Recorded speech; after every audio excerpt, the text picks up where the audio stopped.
Pues buenos días a todos, sean bienvenidos a la segunda sesión de estas jornadas de medicina y complejidad. El día de hoy nos acompaña un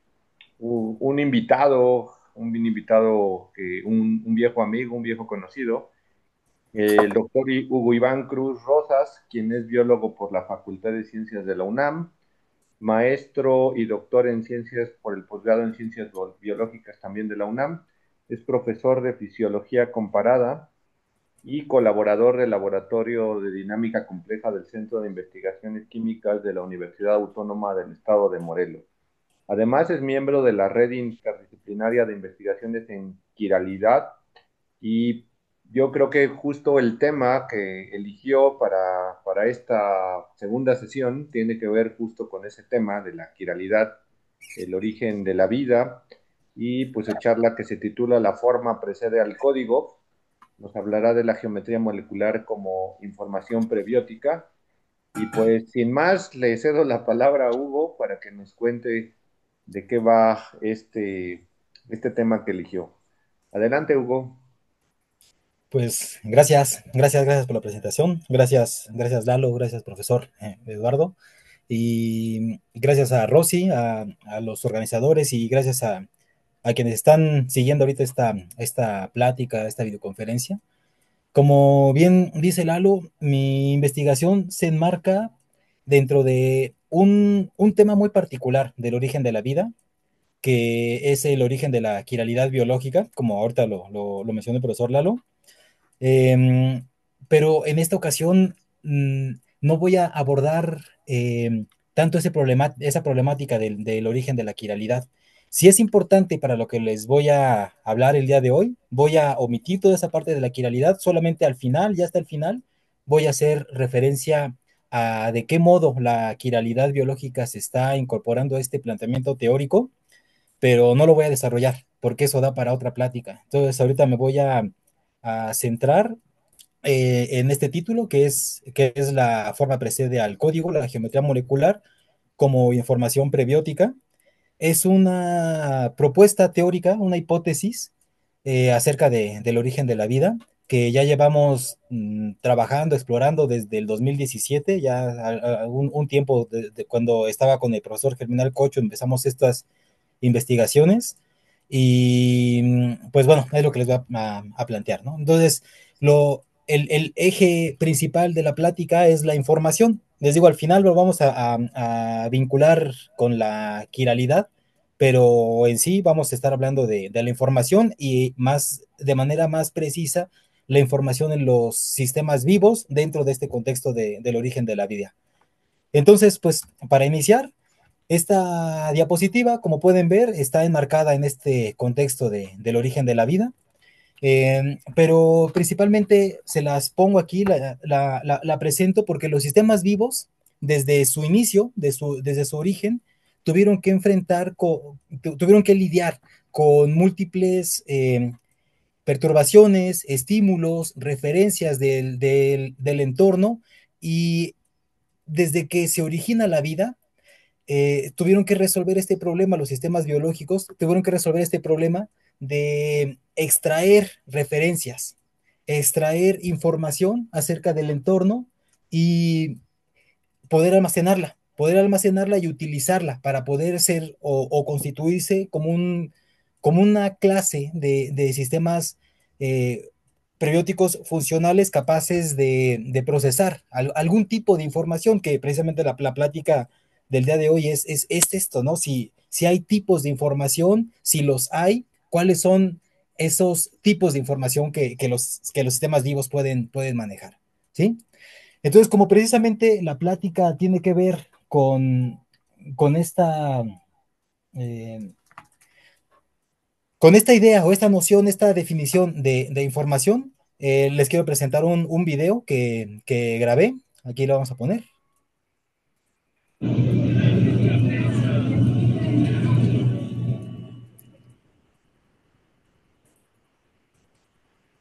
Ustedes están viendo, bueno, más bien ustedes aquí les pediría que me ayuden. No los puedo ver. Estoy presentando la pantalla, estoy compartiendo la pantalla con mi presentación, entonces no los puedo ver, no los puedo ver. Entonces, si me pudieran ayudar un poquito con el micrófono abierto, me gustaría saber qué es lo que están ustedes viendo.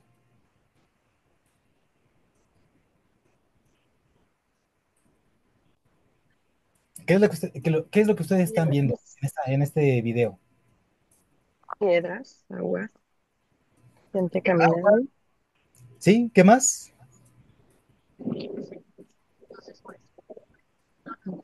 Reflejos.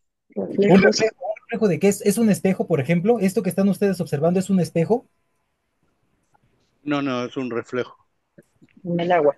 Un reflejo en el agua, ¿no? Entonces, entonces eso es agua. Ujú. Hay quienes tal vez, ya, bueno, una pregunta un poco más particular. Es agua, es un charco, es un río, es el mar. ¿Qué, qué es esa acumulación de agua? ¿Qué alguien le podría decir espejo de agua? ¿Cómo se está formando este espejo de agua que les estoy presentando aquí? ¡Ay, una lluvia! Ah, bueno, aquí ya se adelantaron en una pregunta importante, ¿sí? Bueno, lo que yo quiero primero que veamos es que esto es una fuente, ¿sí? No es un río, no es un lago, es una fuente.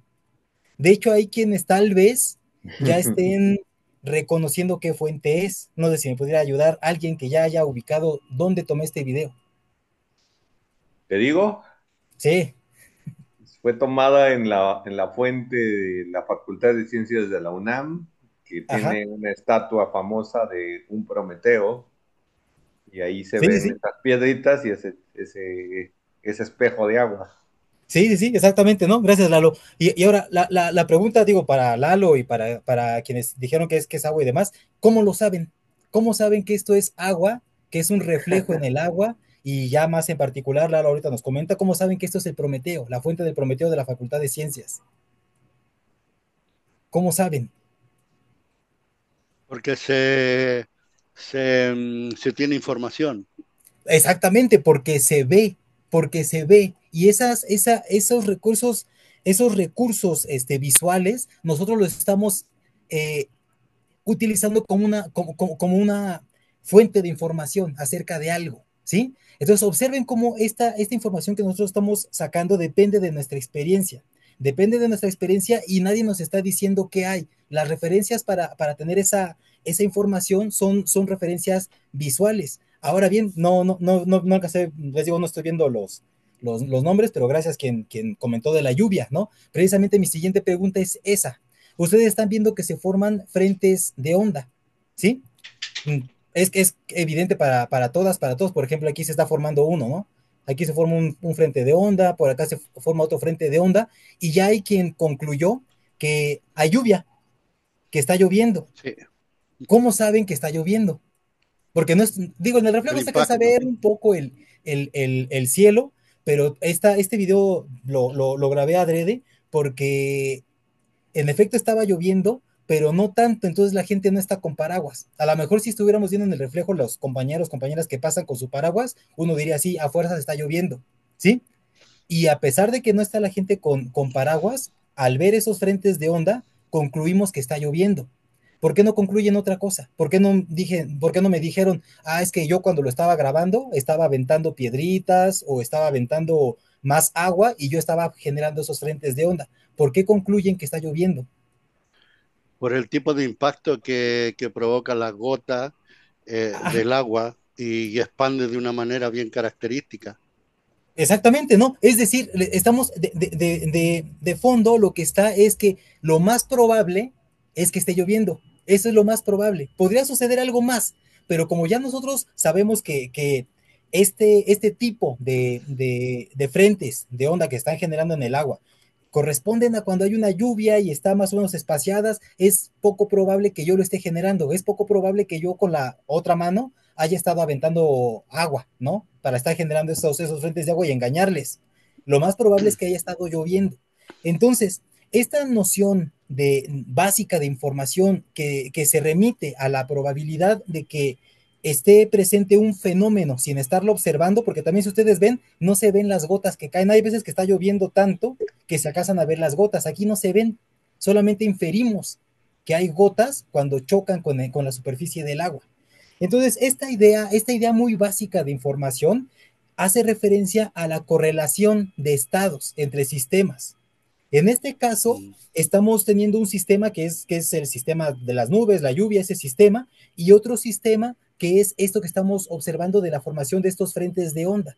Entonces, esos dos estados, en estos dos sistemas, esos estados se correlacionan. Y esa correlación entonces va a permitir que un sistema al que no tenemos acceso, al que no podemos observar directamente, va a ser una, un recurso de información para otro sistema, que este sistema va a ser el que va a contener y a transportar la información. En términos de la teoría de la información, a estas entidades son las que se les conocen como las entidades informacionales, que son las que contienen información acerca de algo, de un proceso, de otra variable, de un fenómeno que no podemos observar de manera directa. Y con esta idea básica es con la que trabajó incluso Shannon cuando propone su teoría de la información. Shannon parte de la noción de la correlación entre estados de sistemas. Shannon está trabajando para formular su teoría de la información en sistemas de cómputo y él está preguntándose cuál es la probabilidad de que cuando se manda una información de un canal hacia otro, esa información llegue bien. En particular, Shannon está trabajando con bits, es decir, con cadenas binarias de ceros y unos. Entonces se pregunta Shannon, ¿cuál es la probabilidad de que una computadora mandando un cero sea recibido por otra como cero o como un 1? Si la recibe como un 1, hay error. Entonces, ese es el problema que está tratando o ese es el problema que aborda Shannon con esta idea sencilla, básica, intuitiva de la información entendida como correlación. Entonces, antes de avanzar en estas definiciones de información, que no hay una definición de información, y de hecho no voy a presentar alguna definición porque no hay una definición única, hay varias. Una de ellas es la de Shannon, la voy a comentar nada más porque tiene que ver con la plática, pero hay otras definiciones de información. Yo lo que quiero rescatar de estas ideas de información es que al final de cuentas, en última instancia, siempre está presente la idea de correlación, la idea de correlación entre los estados de dos sistemas. Un sistema al que podemos tener acceso, que podemos observar, y otro al que no.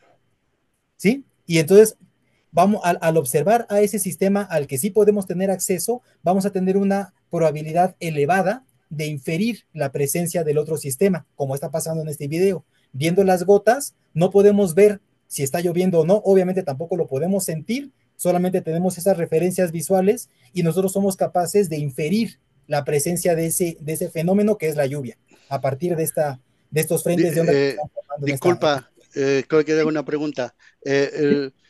Pero tendría algo que ver la manera en que percibimos la información para inferir qué es lo que ¿Sí? está sucediendo. Porque es lo que yo, al decir está lloviendo, yo percibí las gotas. Es decir, Sí, sí, sí, sí. yo como sistema perceptivo me relaciono con la información que me está generando ese video. Sí, sí, sí, exactamente, exactamente. Muy acertado ese comentario. De hecho, es lo que les mencionaba hace ratito. La información va a depender de una experiencia previa. Si Exacto. alguien nunca ha visto o no conoce la lluvia, le presentan esto, no va a saber qué No es. vas a ver. Sí, exactamente, ¿no? Exactamente. Para tener información necesitamos de cierta experiencia previa.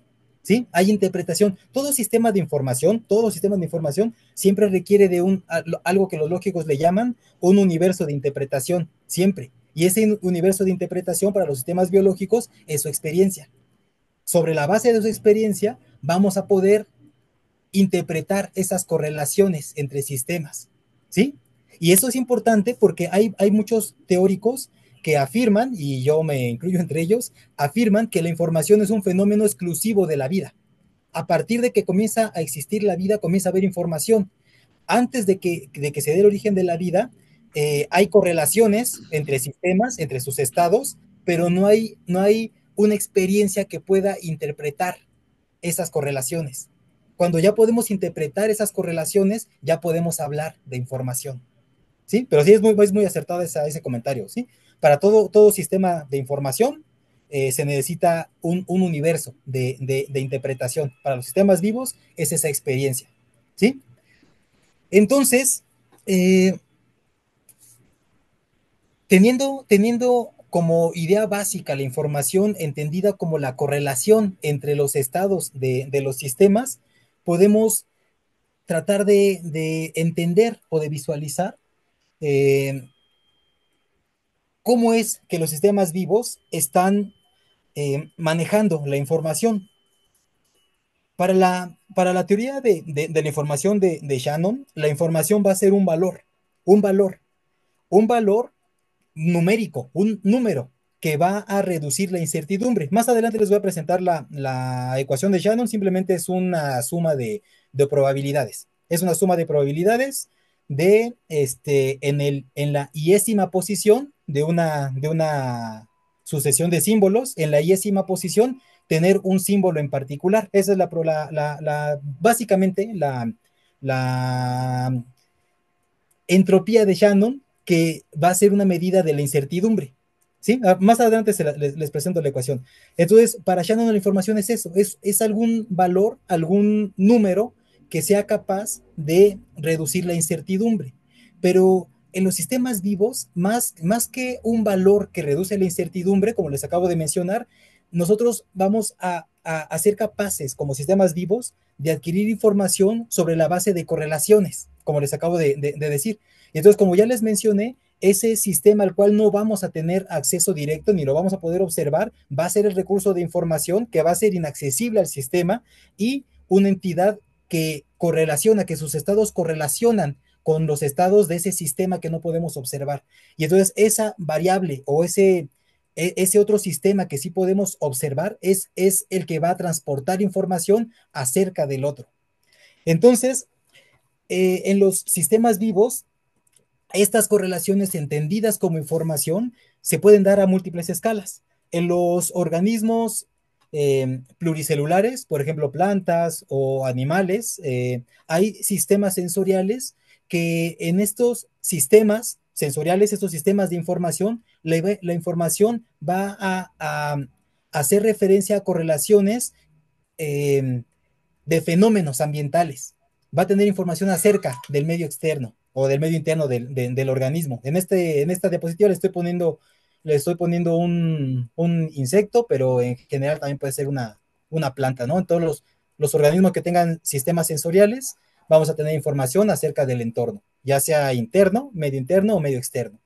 También otro tipo de información que se puede dar dentro de los sistemas biológicos es entre individuos. En este ejemplo es una ratita que está liberando, incluso hasta el nombre que se les da, están liberando mensajeros químicos, que se les conocen como feromonas, pero en general son mensajeros químicos, estos que están aquí y estos puntitos también que están representando esta comunicación entre este esquema de células, a eso se le conocen como mensajeros químicos.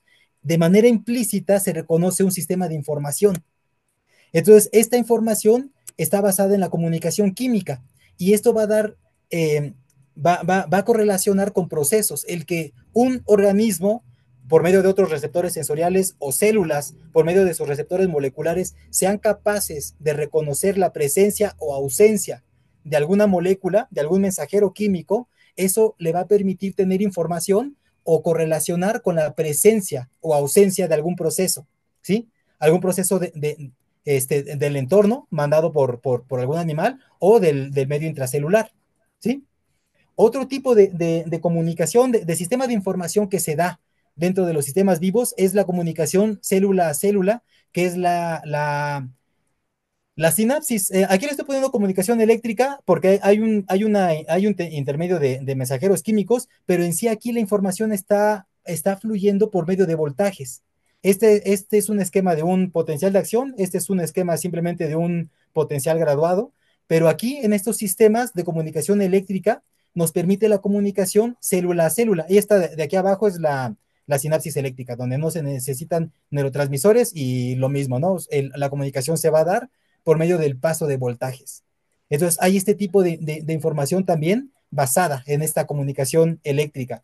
Y otro tipo de información que es el que voy a estar desarrollando en la plática es en donde las células, estas son dos esquemas de células, observen cómo aquí en la membrana de esta célula hay una molécula con cierta geometría y de este lado hay otra molécula con una geometría complementaria. Y entonces cuando existen este tipo de reconocimientos de geometrías moleculares, las células pueden entonces reconocer qué hay alrededor. Las células no tienen ojos, no tienen sistemas sensoriales como los animales, no tienen manos, no tienen nariz. Entonces, ¿cómo le hacen para saber qué es lo que está ocurriendo alrededor? Uno es la comunicación eléctrica, ¿no? Este esquema, pero también mucho tiene que ver con el reconocimiento de geometrías. Y es de hecho el título de la plática del día de hoy. Pero a pesar de que se tienen estos esquemas ya bien conocidos, esto es de un libro, si ustedes ven, es de este libro de Fisiología Animal del 2016, y es un libro que se utiliza de texto. Entonces, estos sistemas ya están explorados, ya se conocen, ya están descritos, y pese a eso, rara vez se les reconoce como sistemas de información, a pesar de que lo son, ¿sí? Cuando en el contexto biológico se habla de información, cuando el contexto biológico se habla de información, se suele tener un sesgo a entender la información como genética. Regularmente cuando alguien dentro del contexto biológico dice hay información, la idea que se nos suele remitir es hacia los genes. Entonces, eh, a pesar de que existen esos otros sistemas de información. Entonces la pregunta es, ¿qué sucede con los demás sistemas de información? Si cuando alguien escucha información biológica y se remite a los genes, ¿qué sucede con todos los demás, con los que les acabo de explicar? ¿Qué sucede con esos sistemas de información? Bueno, pues resulta ser que esta idea de información biológica entendida como información genética es un sesgo que no solamente ha desviado las investigaciones dentro de la biología en general, sino también obviamente dentro de las teorías del origen de la vida. Muchas de las teorías del origen de la vida, o incluso quienes hayan escuchado este debate acerca del origen de la vida, algún documental o hayan leído algún artículo, en algún momento se habla de este modelo conocido como el mundo del RNA. Este mundo del RNA lo que hace es proponer que el primer sistema o el sistema inmediatamente relacionado o implicado en el origen de la vida es un sistema en donde solamente había moléculas hebras de RNA. Este RNA lo que va a estar haciendo es tener la capacidad de adquirir una geometría particular que lo que va a hacer es volverse a copiar a sí mismo con variación. Y entonces, como se van a tener hebras copiadas con variación, vamos a tener selección, la selección natural dentro de la teoría darwinista, vamos a tener selección de hebras con esas variaciones, y por lo tanto vamos a tener un avance en el tiempo generando diversidad, que va a ser el mecanismo darwinista de evolución, y que al final les voy a presentar una definición de vida que precisamente se basa en esta visión, eh, pues de información genética. Y ya desde muy temprano, desde esto del énfasis en la información genética es por ahí de los 50. Muy temprano empezó a haber disidencia. Una de las disidencias que hubo como importantes, no la estoy poniendo aquí, pero fue de las importantes, sucedió en 1974 más o menos con la publicación del artículo de Maturana, Varela y Uribe acerca de la autopoiesis, en donde precisamente ellos lo que están diciendo es que la información genética no va a explicar cómo se organiza un sistema vivo. Y entonces proponen su teoría de la autopoiesis, e incluso hasta le llaman así al artículo, autopoiesis, la organización de los sistemas vivos, ¿sí? Entonces, esa es como de las disidencias famosas hacia decir, es que la información biológica no se restringe a la información genética. Otro de esas voces que han llegado a criticar, entre muchas, ¿no? Hay varias voces que tratan de ampliar este paradigma de la información biológica entendida como información genética, es este autor de apellido Stroman. En 1997 sacan una serie de números conmemorando los 100 años, me parece, ¿verdad, Lalo? Ya me habías dicho y se me volvió a olvidar, del libro de Kuhn. Entonces, en este artículo, Stroman tiene esta cita que a mí me gusta bastante presentar, que dice, la era Watson-Crick, que comenzó con una definición restringida a una teoría propia y un paradigma genético, ha evolucionado de manera errónea. Él ya le da el calificativo de que eso es errado, una manera errónea hacia una teoría y un paradigma de la vida, ¿sí? Entonces, ha habido muchos intentos por tratar de reivindicar el carácter de información, no solamente entendida como información genética. De hecho, si ustedes agarran cualquier libro de biología molecular o de bioquímica, busquen en el índice y regularmente hay un tema que se llama tal cual información.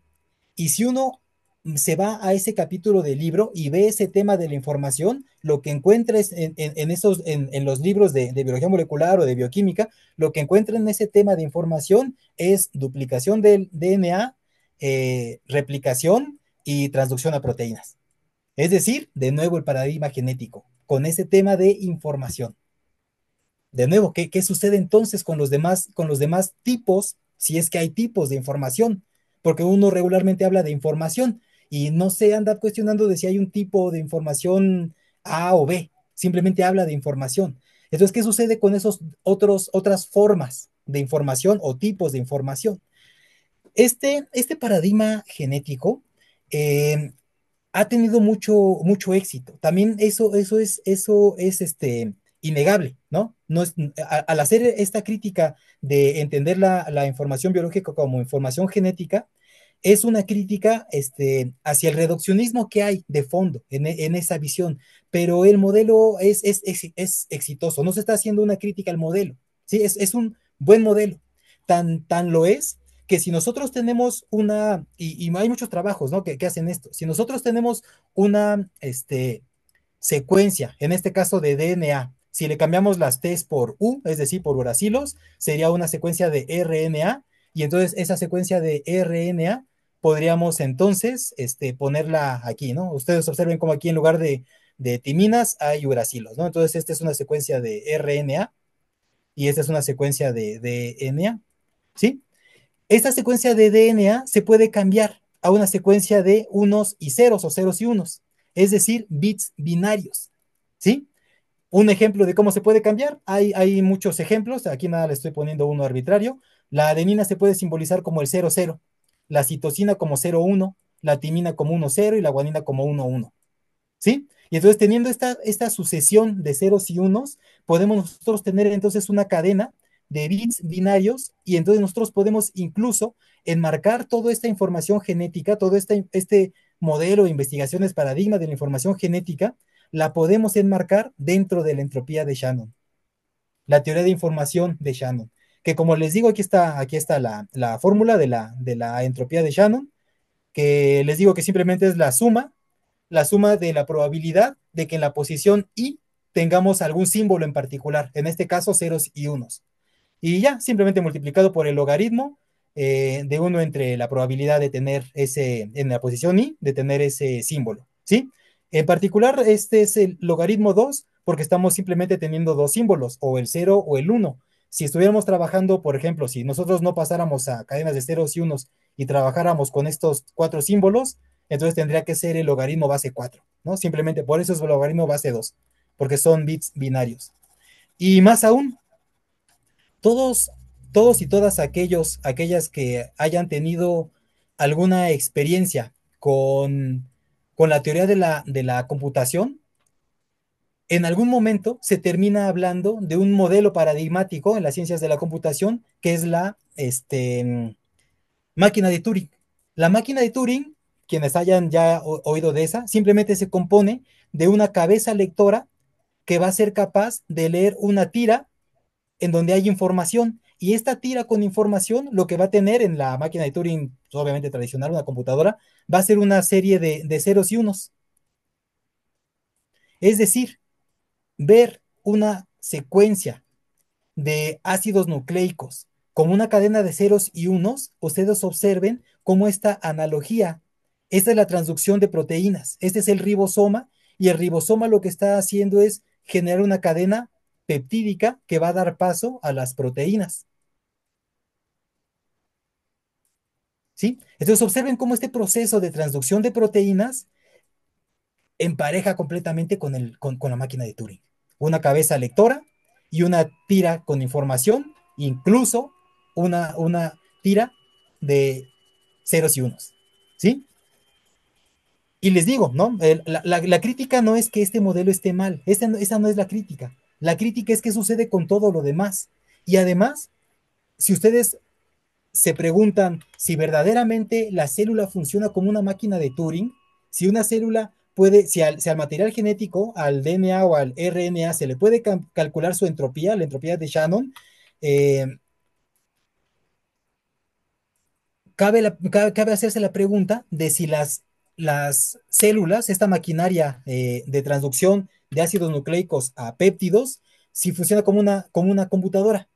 Y el funcionar como una computadora ya no es tanto la analogía. La pregunta es si verdaderamente este sistema de transducción de proteínas procesa números.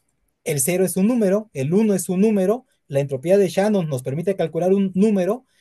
Entonces, si nosotros perdemos de vista la analogía que se está haciendo con los sistemas vivos, podemos caer en el error, como decía Stroman, en el error de considerar esto tal cual una computadora y la célula como un sistema que puede, como una calculadora, que puede procesar números, ¿sí? Entonces, por eso les pongo en esta diapositiva, si la célula como una computadora, verdaderamente funciona como una computadora, bueno, pues en la cita que les puse de Stroman, Stroman habla de la era Watson-Crick. Recordar que Watson y Crick fueron los dos físicos que utilizando técnicas de difracción, eh, sí, de cristalografía y difracción de electrones, lograron descifrar la estructura tridimensional del DNA. Entonces, por eso hablan de la era Watson-Crick, porque una vez que ellos logran descifrar cómo se constituye tridimensionalmente la molécula de DNA, empieza el debate de cómo fluye la información dentro de una célula, ¿sí? Observen que otra vez estoy utilizando esta palabra en términos generales, información en la célula. Entonces, había un fuerte debate de si las proteínas pueden transferir información hacia los ácidos nucleicos. En las teorías del origen de la vida, esto es relevante, esto que les voy a presentar, que seguramente ya muchos y muchas de ustedes lo conocen, que es el dogma central de la biología molecular. Muchas y muchos investigadores argumentan que el origen de la vida no puede darse a partir de proteínas, porque las proteínas no son polímeros informacionales y argumentan precisamente este contexto genético. En épocas entonces de Watson y Crick, precisamente está ese debate, si las proteínas pueden transferir información a los ácidos nucleicos, DNA, RNA, o si solamente fluye de ácidos nucleicos hacia las proteínas. En 1974, perdón, 1954, perdón, aquí voy a hacer un paréntesis. Aquí les estoy poniendo la fotografía de este manuscrito de Crick de 1958, pero se los puse completo nada más para que tuvieran una idea de cómo se veía el manuscrito. Está digitalizado, si lo buscan en internet está completo el manuscrito, incluso hasta es de acceso libre, no hay que estar pagando ni registrándose, le ponen ahí en internet la cita como la tengo aquí arriba y le sale el artículo, ¿sí? Entonces hago este paréntesis porque les quiero pedir que no se distraigan tanto con leer la introducción.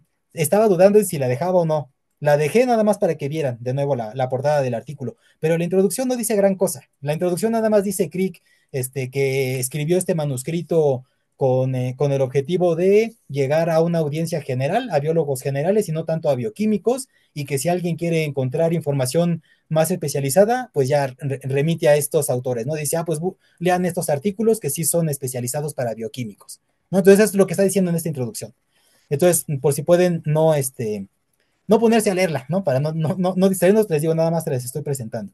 Entonces, este artículo de 1958, en este artículo, Crick desarrolla lo que un año antes fue su plática en este simposio, en el simposio de la Sociedad para la Biología Experimental. En este simposio de 1957, al año siguiente publica este artículo Crick, en 1957,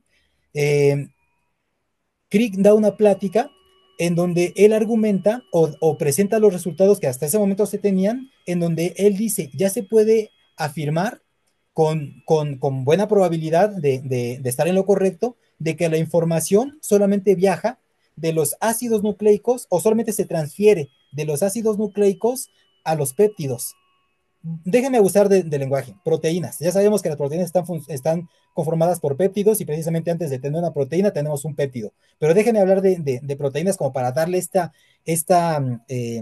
relevancia que tenía el debate, ¿sí? De tratar de entender si las proteínas son o no entidades informacionales. Entonces, Crick ya dice, para 1957, que da su plática, y 1958, que publica este artículo, él ya afirma que es imposible que las proteínas sean polímeros informacionales, que no se puede esperar, no se ha observado y además no se puede esperar que en algún momento las proteínas transfieran información a los ácidos nucleicos. Incluso dice Crick, ni siquiera se espera que las proteínas entre sí mismas transfieran información. Pero si uno revisa este artículo de 1958, me voy a regresar un poquito. Vean la cita de Stroman. La cita de Stroman dice, la era Watson y Crick, que comenzó como una definición restringida a una teoría propia y un paradigma genético. Ese paradigma nació restringido a la genética. En algún momento se perdió esa restricción y se empezó a hablar de información biológica como si fuera información genética. Pero si uno revisa este artículo de 1958 de Crick, que además Crick es quien propone el dogma central de la biología molecular, precisamente aquí está, aquí arriba está les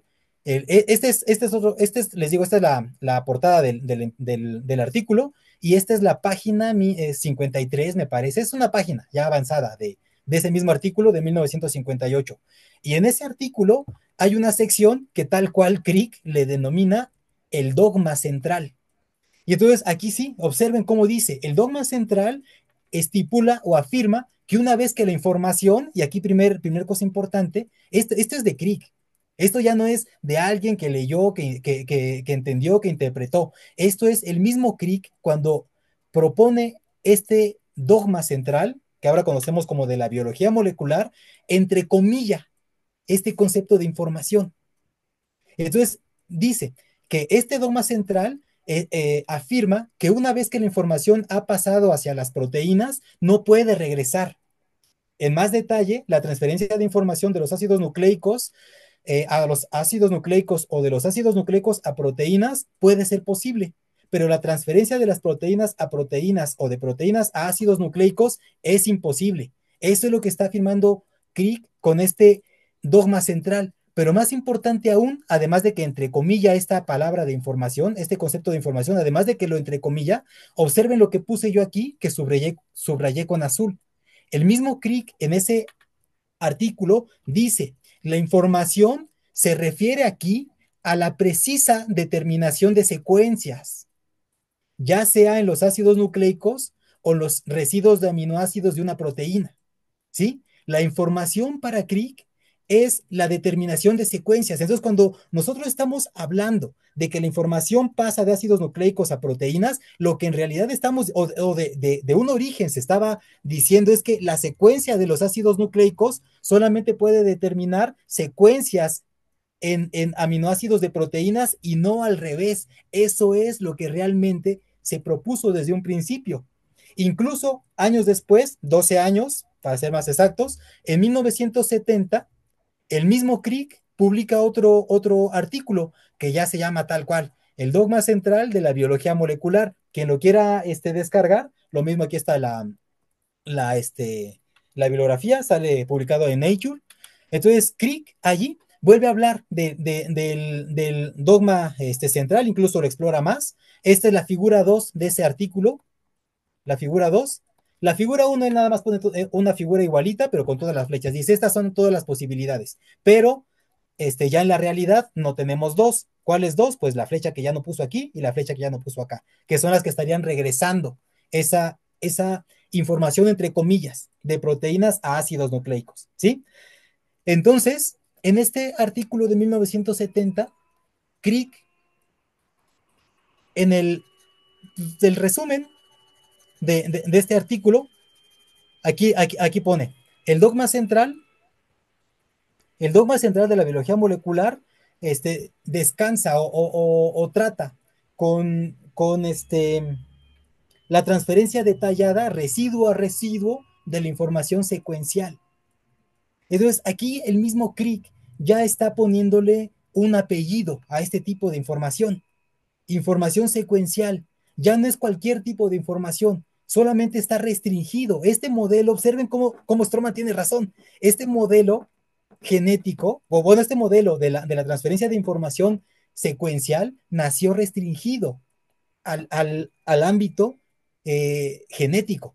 En algún momento se le perdió, se le perdió este apellido de información secuencial y se comenzó a hablar simplemente de información. Información entendida como la información genética. Pero en un principio se hacía claramente o explícitamente referencia a la información de secuencial, la información entendida como la transferencia de secuencias. ¿Sí? Entonces, otra vez, nuestra pregunta es, ¿qué sucede con los otros tipos de información? Entonces, si nosotros estamos ya reconociendo que hay tipos de información, en particular la información secuencial, como le llamó Crick, entonces, ¿qué pasa con los otros tipos de información? Entonces, con nuestras investigaciones, les comento que las hemos desarrollado desde el 2017, con nuestras informaciones, con nuestras investigaciones, nosotros hemos reconocido al menos dos tipos de información. Una es la secuencial de Crick y otra es la que hemos estado llamando información en el inicio le llamamos información geométrica, pero haciendo una búsqueda en Internet, resulta ser que los cartógrafos, principalmente en el INEGI, hablan de información geométrica en los mapas. Entonces, mejor dijimos, no, pues creo que este nombre de información geométrica no es el mejor. Entonces, como estamos hablando de geometría en péptidos, le empezamos, y a esa geometría en polímeros, perdón, en geometría en polímeros, a ese plegamiento de polímeros se le llama conformación. Entonces le empezamos a llamar información conformacional. ¿Sí? Entonces, al menos nosotros hemos reconocido estos dos tipos de información. Ah, un tipo de información es la llamada información críptica. Se llama información críptica porque va a necesitar un transductor y un código.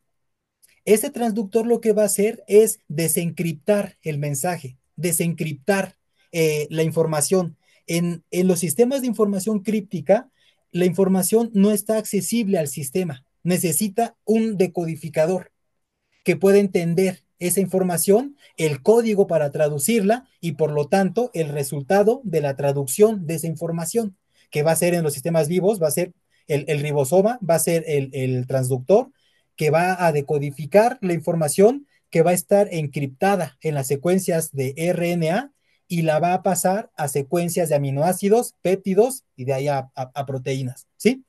La información críptica, el ejemplo bueno, el ejemplo típico es la información secuencial, como lo menciona Crick, y yo un ejemplo que doy simplemente es con cuatro letras, perdón, con cuatro letras. Si yo tengo estas cuatro letras, tengo una G, tengo por ejemplo una O, tengo por ejemplo una A y una T. Si yo tengo estas cuatro letras, estos cuatro símbolos, yo las puedo acomodar primero la G, luego A, T, O, y esto me va a dar una información particular. Si yo permuto estos dos símbolos y los escribo así, cambia completamente la información. Si yo permuto ahora estos dos símbolos y lo escribo así, cambia completamente la información. La información secuencial, la información críptica, va a depender del orden en el que aparecen los elementos, en este caso símbolos. En el caso de los sistemas biológicos, las bases nitrogenadas. Va a depender.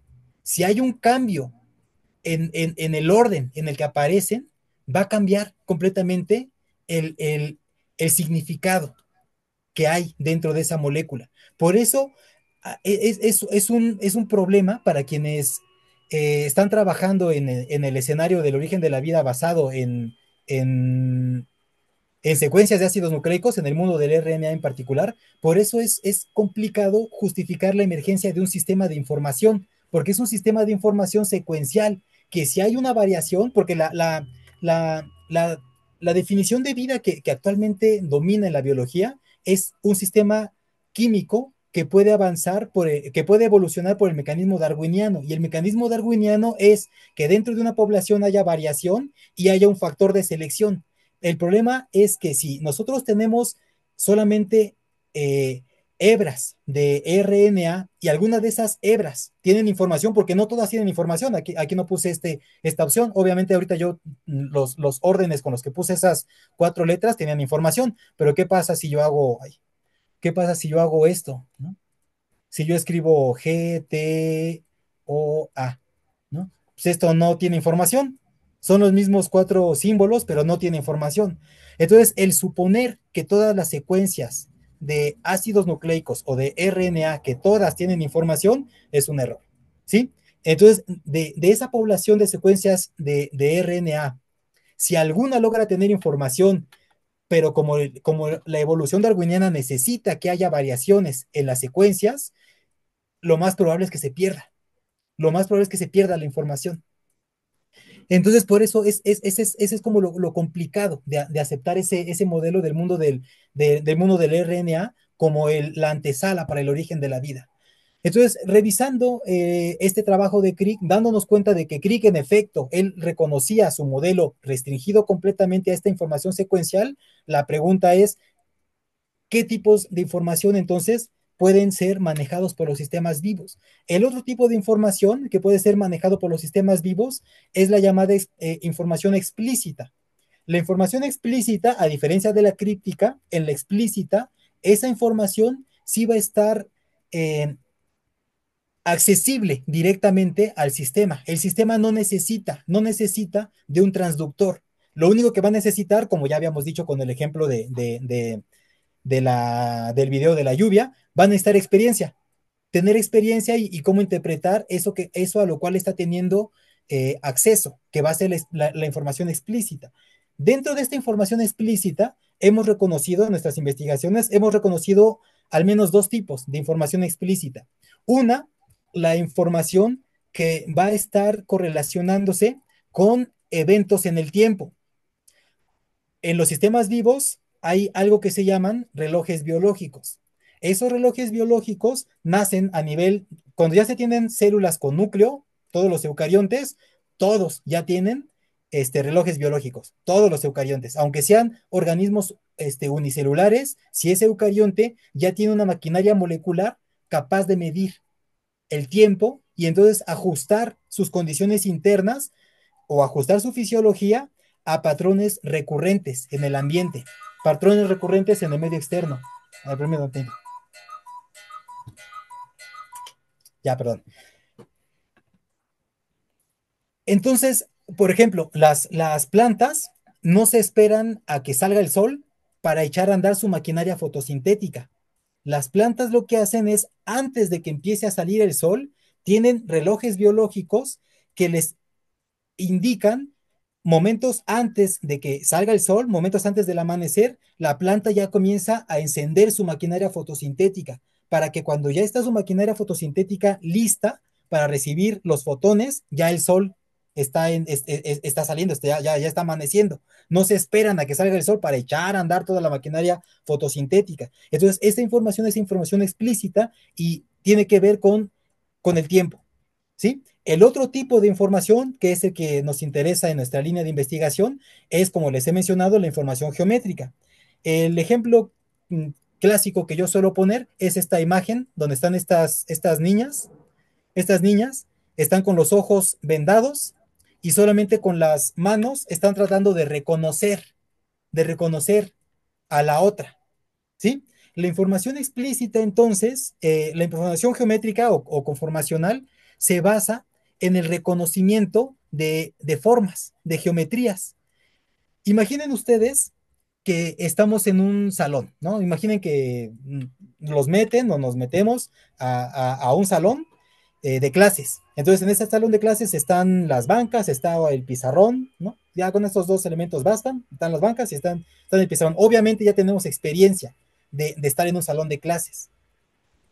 Tenemos dos opciones. Supongamos que nos ponen unas gafas en donde nos pasan una serie de instrucciones y en esas gafas no podemos ver otra cosa, simplemente estamos parados en algo, en algún lugar, no sabemos, y en estas gafas nos empiezan a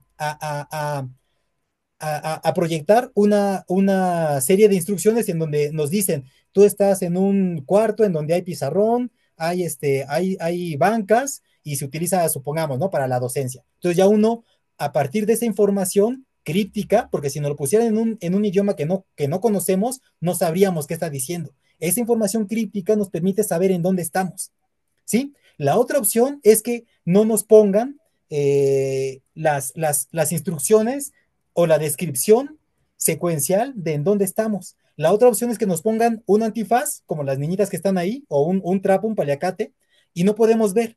Y nos sueltan y nos dicen, a ver, deduce en dónde estás. Entonces empezamos con las manos a tocar, empezamos a tocar y nos damos cuenta de que estamos en un salón, bueno, en un cuarto, tocamos las paredes, sabemos que estamos en un cuarto, por ahí tocamos una banca, ya sabemos cómo es una banca de docencia, entonces decimos, eso es como un pupitre, es una banca como si estuviéramos en un salón de clases. De repente empezamos a tocar el pizarrón, ya decimos, estamos en un salón de clases, ¿sí? Entonces la información explícita, la información geométrica en este caso, nos permite también deducir cosas de manera similar que la información secuencial.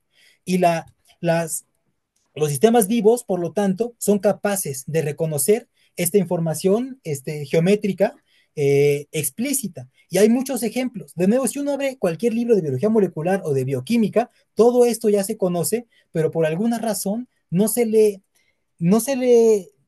llama abiertamente. Está de manera implícita, pero de manera abierta no se le dice que estos son sistemas de información, aunque lo son. Y este es un tipo de información explícita. Y lo vemos en la descripción clásica del reconocimiento o del funcionamiento de las enzimas. De hecho, este modelo de cómo una enzima reconoce a su sustrato, si ustedes lo buscan en internet o algún libro de bioquímica, se le llama el modelo llave cerradura. Y en los esquemas más simples o más burdos, nos ponen incluso, ¿no? Pues tenemos un ligando o un sustrato con esta geometría, otro con esta geometría y otro con esta geometría. Y nos ponen aquí una enzima. Nos dicen, pero resulta ser que la enzima, su sitio activo tiene esta geometría. Entonces, obviamente, esta geometría solamente va a reconocer a este sustrato, ¿sí? Entonces, ahí es evidente que este reconocimiento de geometrías nos va a permitir reducir la incertidumbre. Ya no es cualquier sustrato el que está ahí. Supongamos que es una enzima que degrada glucosa, supongamos. Entonces ya no es cualquier azúcar. De hecho, ya ni siquiera es cualquier molécula, es un azúcar particular que es la glucosa. Ya reduce la incertidumbre. Esta idea de la correlación, como les digo, es la que utiliza Shannon. Entonces, en algún momento podemos hablar de incertidumbre sin contradecir a la teoría de Shannon.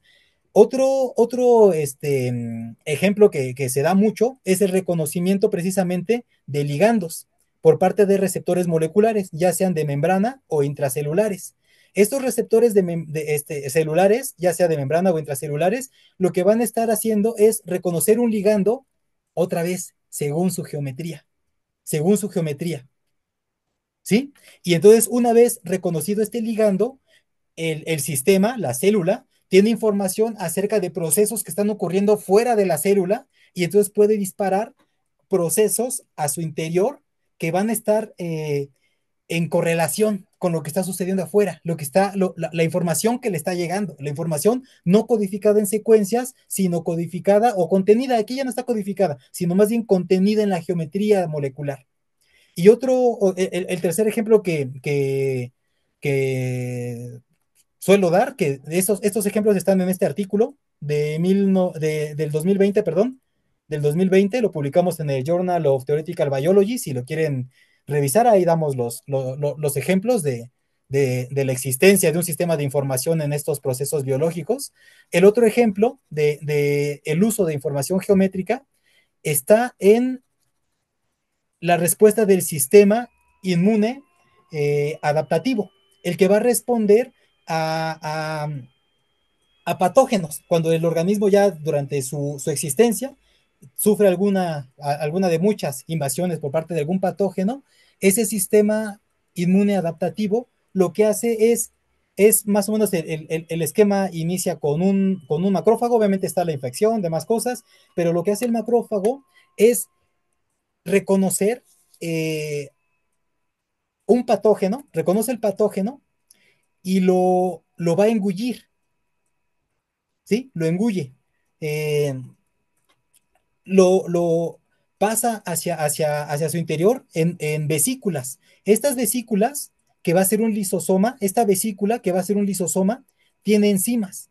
Esas enzimas lo que van a hacer es romper al patógeno en pedazos, al azar, lo van a romper al azar, ¿sí? De esos pedazos al azar que va a haber, eh, y van a quedar dentro del lisosoma, este lisosoma se va a fusionar con una vesícula, pero resulta ser que esta otra vesícula adentro va a tener una proteína muy particular. Esta proteína se llama complejo mayor de histocompatibilidad. Este complejo mayor de histocompatibilidad eh, empieza a tocar, por así decirlo, ¿no? Permítanme la analogía, empieza a tocar los fragmentos del patógeno y empieza a copiar las geometrías, Cuando copia las geometrías, esas geometrías ya copiadas del patógeno, las va a, a expresar en su superficie. Vean cómo aquí está el complejo mayor de histocompatibilidad con esas geometrías del patógeno. Entonces, esta geometría del patógeno se la va a exponer a otra proteína que va a ser una proteína de superficie de un tipo de células que se llaman células T, y por lo tanto esa proteína de superficie se llama receptor T, ¿sí? Entonces, este receptor de la célula T es el que va a copiar ahora de las referencias geométricas, de esa geometría que le está exponiendo el complejo mayor de histocompatibilidad. El receptor de la célula T va a copiar la geometría. Una vez que está copiada la geometría, esta célula T se la va a pasar a otro complejo mayor de histocompatibilidad que va a estar en otro tipo de células, que son las células B. Estas células B lo que van a hacer es copian la geometría, y una vez copiada la geometría, esta geometría del patógeno la va a exhibir en otras proteínas que van a estar en la superficie de la membrana. Aquí están las geometrías copiadas. Observen, aquí están las geometrías copiadas.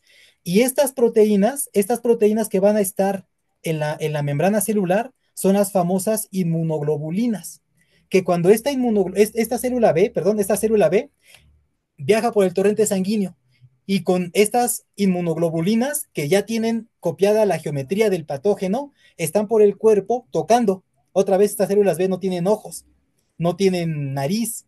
Entonces, lo único que les queda es tener estas proteínas como una especie de manos, y van tocando todo lo que se van encontrando a lo largo de su viaje por el cuerpo, por el torrente sanguíneo. Entonces, una vez que tocan algo que reconocen como una parte del patógeno que ya antes había sido degradado, entonces lo que hacen estas inmunoglobulinas es que se van a soltar, se le van a quedar adheridas al patógeno, y son los famosos anticuerpos. Van a empezar a viajar estas inmunoglobulinas avisando que ya reconocieron que otra vez ahí está una geometría que va a correlacionar con el patógeno. Entonces, esto de nueva cuenta es un sistema de información, ¿sí? Le va a dar información al sistema, en este caso al sistema inmune, acerca de la presencia o ausencia de un patógeno. Y esa información está contenida en la geometría. De hecho, eh, la, la, para esto del COVID, el, las vacunas lo que hacen es rastrear un tipo de proteína de superficie del virus, del COVID, que es una proteína muy famosa, que es la proteína espiga. Entonces, por eso hay tanto debate, porque como el COVID es un virus que tiene una alta tasa de mutación, eh, la, mm, mm, el temor que se tiene es que en algún momento mute la secuencia que codifica para la proteína espiga. Si muta eh, eh, esa secuencia que codifica para la proteína espiga, tenemos de dos: que se siga manteniendo su geometría o que cambie. Si se sigue manteniendo su geometría, las vacunas siguen funcionando, pero si la geometría de la proteína espiga cambia, ya las vacunas no van a reconocer el COVID. Hasta ahorita siguen reconociendo, o al menos la información que se tiene, es que siguen reconociendo esa proteína para la cual las vacunas del COVID siguen reconociendo, ¿no? La geometría de esa proteína espiga. Entonces, estos sistemas de reconocimiento de geometrías son, entonces, sistemas de información. Es lo que estamos nosotros diciendo en este artículo, que esos son sistemas de información tan importantes y tan frecuentes en los sistemas vivos como la información genética. Algo que haría falta es tal vez que esa información se pueda propagar, que ya queda implícito en esto que les acabo de presentar de la respuesta del sistema inmune adaptativo. Es evidente que la información se puede transferir, lo acabamos de ver, del complejo de histocompatibilidad al receptor de la célula T, después de ahí otra vez al complejo de histocompatibilidad en la célula B y de ahí a los anticuerpos. Es evidente que la información geométrica, conformacional, se puede transferir. Pero el modelo paradigmático lo dan los priones. Los priones, recordar que son proteínas que tienen cierto plegamiento ante condiciones fisiológicas, bueno, del medio interno. En condiciones fisiológicas tienen cierta geometría, cierta conformación, pero si hay un cambio de las condiciones fisiológicas en el organismo, hay priones, se han observado priones en hongos, en animales, que fue donde principalmente se conocieron, y también en plantas. El famoso es esta proteína priónica PRPC, que es la de las vacas locas, las enfermedades espongiformes, ¿sí? Entonces, estas proteínas que en condiciones fisiológicas tienen un plegamiento no priónico, así se le llama, el plegamiento no priónico, de hecho ahí está escrito en este esquema, el plegamiento no priónico, pues están ahí, simplemente son proteínas de integrales de membrana en neuronas, por eso son ahí las enfermedades de las espongiformes, ¿sí? Las neurodegenerativas que hacen hoyos en el cerebro, van degradando el tejido cerebral. Entonces, esta proteína en su configuración no priónica, si hay algún cambio, por ejemplo, de salinidad, algún cambio abrupto de pH, algún cambio abrupto de temperatura, si hay algún cambio en esas condiciones fisiológicas, aún no se sabe bien qué cambios son los que provocan que esta geometría pase de la geometría no priónica a la geometría priónica. La secuencia de aminoácidos en los péptidos no cambia, es exactamente la misma. Lo único que va a cambiar es la geometría.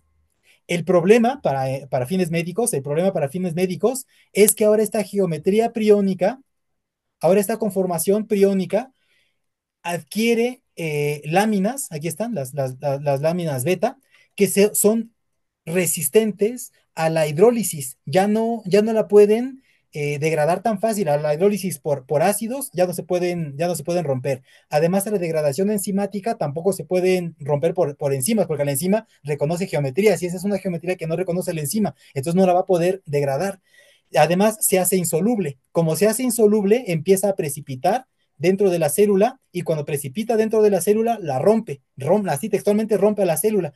Entonces, muchas de estas células empiezan a romperse y por eso se empiezan a generar hoyos en el cerebro y de ahí el nombre de las enfermedades espongiformes, porque parece que hubieran dejado el cerebro como una esponja, porque se está rompiendo el tejido, las células se están rompiendo, sí, se están rompiendo. Pero también lo peligroso, otra vez para fines médicos, pero lo relevante para esta plática, es de que resulta ser que esta geometría priónica adquiere la capacidad, además de hacerse resistente a las condiciones ambientales, adquiere la capacidad a inducir un cambio de geometría sobre las proteínas en su configuración no priónicas. Si un prión se acopla geométricamente con una proteína no priónica, lo que va a hacer es que esta proteína que antes era no priónica se pliegue en forma de prión.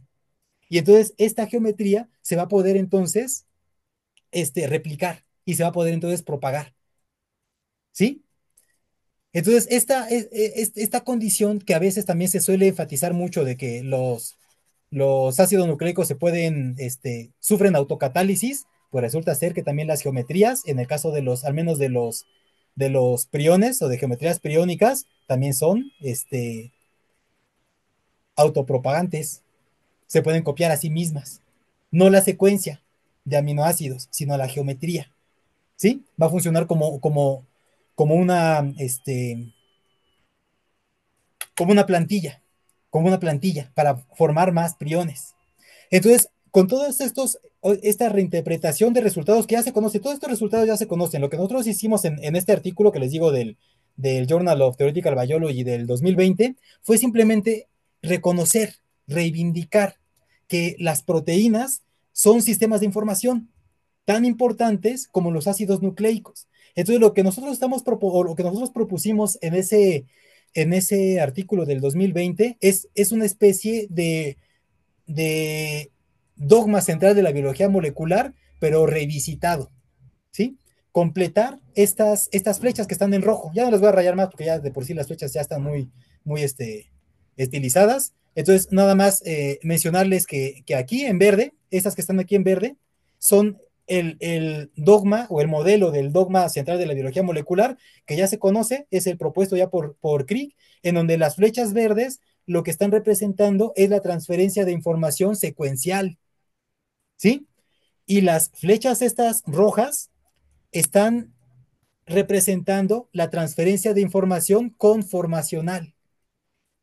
Y por eso deliberadamente les mencioné cuando les hablé un poquito del modelo del mundo del RNA, por eso les hablé que el RNA es capaz de adquirir geometrías, configuraciones para copiarse a sí mismo. Por eso está aquí esta flecha. El RNA también puede dirigir procesos guiados solamente por la geometría. Lo mismo el DNA. El DNA tiene surcos mayores, surcos menores, y resulta ser que el DNA se puede plegar de cierto modo que va a tener mayor afinidad por sus surcos menores o surcos mayores, y entonces las hebras de DNA dentro de una célula no son líneas como nos las ponen regularmente en los libros o en los artículos, en realidad están plegadas, y esos plegamientos también son funcionales. Mucha transducción, eh, traducción de DNA a RNA, copia pedazos de DNA que en la línea, si nosotros lo estiramos, están lejos, pero como está plegado y queda cerca, se copian como si fuera una secuencia cuando en realidad no lo son. Y eso da paso a cierta cadena peptídica. Entonces, nosotros lo que estamos haciendo es esto, y precisamente lo que estamos dentro de nuestra línea de investigación del origen de la vida es reivindicar que el origen de la vida puede tener sus orígenes en las proteínas vistas dentro de este modelo o dentro de esta teoría de la información conformacional. De hecho, lo que nosotros estaríamos proponiendo o estamos proponiendo a partir de esta propuesta es que el origen de la vida precisamente no inició como un sistema de información secuencial, sino el origen de la vida, nosotros proponemos que se dio o inició como un sistema molecular capaz de manejar información conformacional, información geométrica, que inicialmente le llamamos, información explícita. El origen de la vida se da a partir de sistemas de información explícita, conformacional. Entonces, ahora la pregunta es, si al principio estábamos hablando de que la información tiene que ver con correlaciones, ¿de qué modo entonces la geometría da información de algo? Que ya también lo vimos con este ejemplo por ejemplo, del patógeno y el sistema inmune, ¿sí? La geometría da información acerca de la presencia de un patógeno en el sistema inmune. Pero en términos generales, y la deducción es más evidente de los priones, si hay un cambio en el ambiente, ese cambio en el ambiente va a influir en el plegamiento de las proteínas. Las proteínas dentro de las células tienen otras proteínas que les ayudan a mantenerse plegadas, porque si hay un cambio en el ambiente, principalmente temperatura, la proteína puede, lo que se le llama desnaturalizarse, cambia su geometría. Y si esa proteína es una enzima, deja de poder ser un catalizador de las reacciones. Entonces, hay mecanismos dentro de la célula, homeostáticos, que lo que hacen es mantener el plegamiento estable dentro de las proteínas. Pero si nosotros estamos en un contexto del origen de la vida en donde no hay péptidos dentro de células, entonces estos péptidos van a estar completamente al influjo, a la influencia de las condiciones ambientales. Y estas condiciones ambientales van a determinar los plegamientos estables de estos péptidos. Entonces, un plegamiento que logra ser estable, los plegamientos que no son estables se van a degradar, se degradan, se pierden y entonces van a servir para en algún momento que se vuelvan a ensamblar otros péptidos. ¿Por qué suponemos que existen péptidos en el ambiente prebiótico? Porque hay muchos experimentos, el más famoso es uno que se llama eh, plegamiento espontáneo inducido por sal, perdón, plegamiento, polimerización espontánea inducida por sal. Hay experimentos en donde han puesto aminoácidos en medio acuoso, empiezan a saturar con sal, diferentes sales, la más común es el cloruro de sodio, empiezan a agregar sal y eso le da suficiente energía al sistema como para que los aminoácidos se ensamblen y formen un péptido. Y esa polimerización espontánea inducida por sal es de los modelos que más se han replicado y han variado las sales y entonces es muy probable que en la tierra prebiótica se hayan podido tener péptidos ensamblados de manera espontánea por un ambiente salino. Entonces, estos péptidos espontáneamente ensamblados están bajo el influjo de las condiciones ambientales. Entonces, estas configuraciones espaciales que adquirieron teóricamente estos péptidos prebióticos van a ser estables ante ciertas condiciones del medio externo en el cual se plegaron. Entonces, nosotros lo que estamos nosotros proponiendo es que estos plegamientos van a ser los recursos de información para un sistema molecular de lo que está ocurriendo en el entorno. Este plegamiento va a correlacionar con las condiciones ambientales bajo las cuales se adquirió esa geometría. Entonces, como mencionaba Lalo, nosotros estamos dándole algo importante eh, a esta idea de la quiralidad. Les digo, no es el objetivo de esta plática. Entonces, van a ver que ahí dice homoquirales. No voy a tratarlo, al menos no de manera detallada. Solamente mencionarles que la quiralidad es una propiedad geométrica. Si ustedes buscan en internet, en algún libro y le ponen quiralidad, en la Wikipedia viene un buen artículo. Si ustedes quieren conocer un poquito más de este problema del origen de la homoquiralidad, que es también otra de nuestras propuestas teóricas, nosotros estamos proponiendo que los sistemas vivos funcionan como funcionan porque son sistemas homoquirales. Si a ustedes les interesa, quieren ver esto, hay un artículo que escribimos en una revista que es de acceso libre, que es de la Universidad del Estado de Morelos, que es la revista Inventio. Busquen en esta revista Inventio un artículo que se llama Asimetría, Quiralidad Biológica, creo que se llama así, Quiralidad Biológica.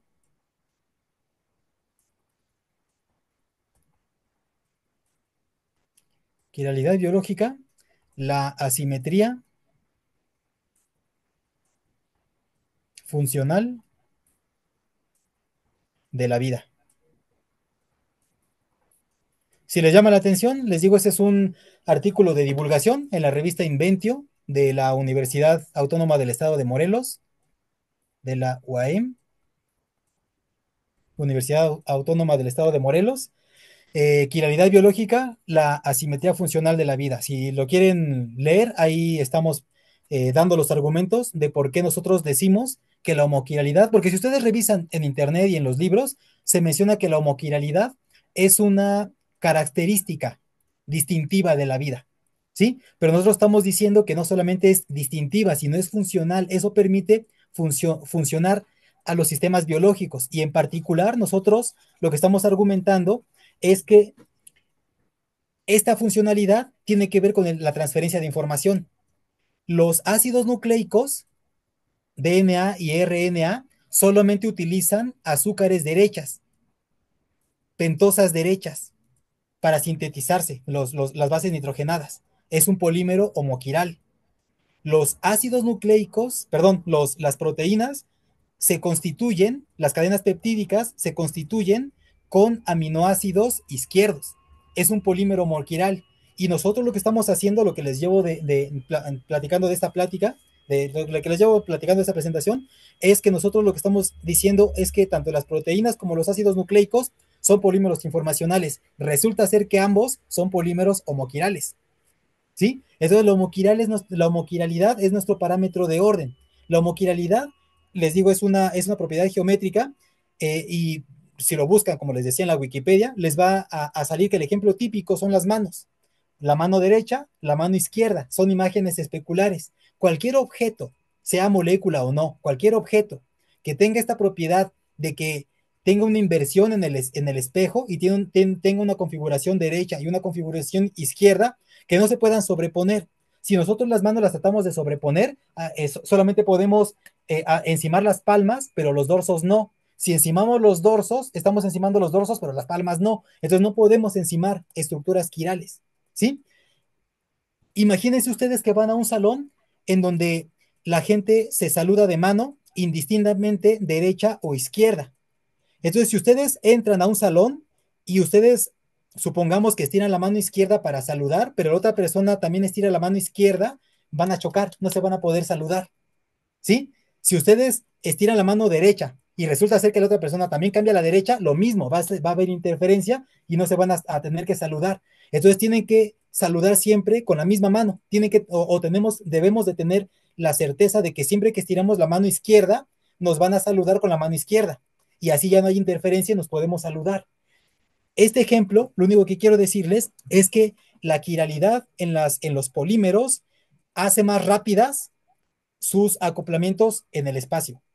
Si tenemos polímeros que tienen unidades derechas e izquierdas, va a haber interferencias, ¿no? Es como saludar con mano derecha e izquierda, va a haber interferencias, no vamos a poder saludar, ¿sí?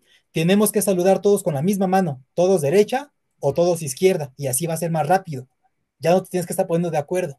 Entonces, lo que nosotros estamos proponiendo es más o menos se resume en este esquema. Las teorías de la complejidad precisamente nos permiten tener este marco de bifurcaciones. Ese sería un punto de bifurcación. Por cuestiones del diseño del dibujo, aquí debería de haber otra rama. Pero como esta rama tiende a perder el orden, no la pusimos porque no es relevante para nuestra teoría. Obviamente existe y en el artículo que publicamos la mencionamos, pero no la dibujamos porque no va a ser relevante para nuestra propuesta teórica, ¿sí? La que es relevante para nuestra propuesta teórica es la que va ganando el orden. Dentro de estas teorías de la complejidad, entonces tenemos bifurcaciones y además tenemos procesos de autoorganización. Esta línea que está aquí es el promedio. En promedio, los sistemas tienen bajo orden. En particular, los sistemas prebióticos estaban con un orden bajo. En este caso, nuestro parámetro de orden es la quiralidad. Les digo, como esa es otra plática, simplemente déjenme no hacer alusión a la quiralidad y hablar simplemente de orden. Pero esto que acabo de remarcar aquí con rojo es lo que teóricamente o idealmente ocurre. En realidad, todos los sistemas moleculares están fluctuando en eventos en donde se gana un poco más de orden, se pierde el orden, se gana el orden, se pierde, se gana, se pierde. Y esto está fluctuando, las fluctuaciones no son regulares. En promedio de estas fluctuaciones tendríamos esta línea, pero en realidad tenemos estas fluctuaciones, que es lo que vamos a estar llamando o lo que se llama la varianza o la variación estándar del sistema. Sus fluctuaciones en donde en promedio está sin cambio radical. Pero gracias a estas fluctuaciones, podemos nosotros tener eventos de autoorganización. Y estos eventos de autoorganización espontánea, esos eventos de autoorganización espontánea nos pueden llevar a sistemas que pueden ganar orden, que pueden ganar orden.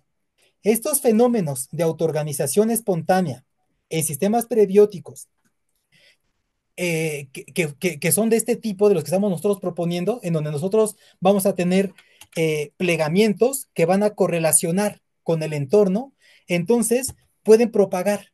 pueden propagar esas geometrías. Y si ese plegamiento correlaciona con las condiciones ambientales, quiere decir que es estable ante esas condiciones ambientales. El que sea estable se dice muy fácil, pero también tiene implicaciones. Si un plegamiento es estable a las condiciones ambientales, quiere decir que lo resiste. ¿No? Es como la conclusión obvia, evidente. Quiere decir que lo resiste. ¿Cómo lo resiste? Ahí es donde está también otra consideración teórica. Hay teóricos que argumentan que cuando una estructura está resistiendo a las perturbaciones, lo que hace es disipar la energía.